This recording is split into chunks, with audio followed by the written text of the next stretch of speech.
So I talk about it a lot in the book, and I do think that there's this difference between clinical burnout, which is a really serious thing that you get signed off work for, that is a medical term, that is hugely debilitating, all of this. And I also think that there is this kind of idea of mini burnout.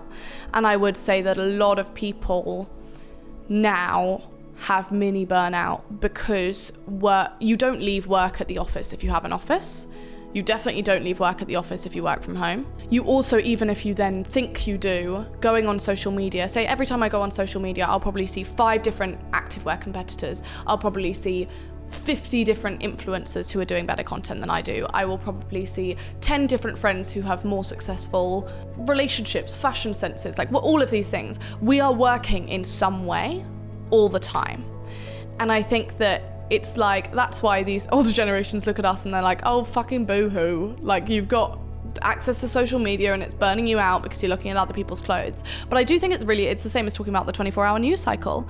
It is, our brains are never fully relaxed, and therefore they never get full respite in order to reset and, go again. Like, if you're swiping through TikTok every night before bed, your brain is not going to rest in the same way, and you're fatiguing yourself. And I do think that and that's not to say that, I don't do that sometimes, and I will be the first to say that I have so much advice and I take absolutely none of it. But I also think that we as a generation are increasingly burnt out based on the fact that work doesn't just look like work. Emails just aren't just on a computer. Your office isn't just on an office. Your phone isn't just a phone, like all of these things. And I think that, the aim of the book was to give also a certain amount of tools to deal with that.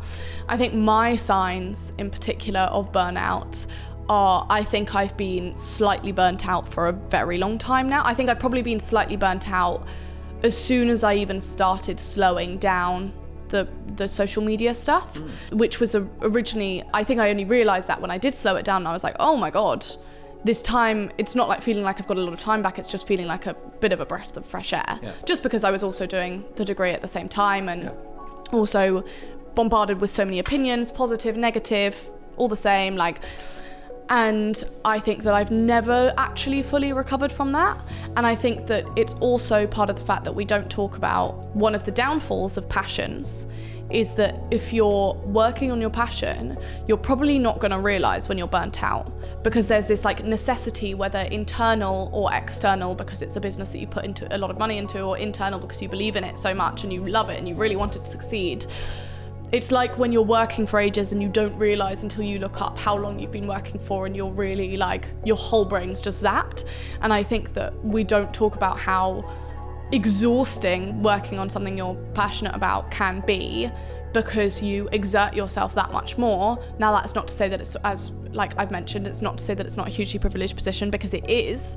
But I also think that when we're encouraging work on your passion, all of this, also remembering the fact that if you're there every day so trying to make this idea into a business, and so trying to make this work, and so trying to get your side hustle off the ground and all of these things, you're also allowed to feel burnt out. Hey friends, thank you so much for watching. If you enjoyed this clip, then click here for the full unedited episode. And if you like that, then do please consider subscribing to the channel. It means a lot. Thank you so much and have a great day. Bye-bye.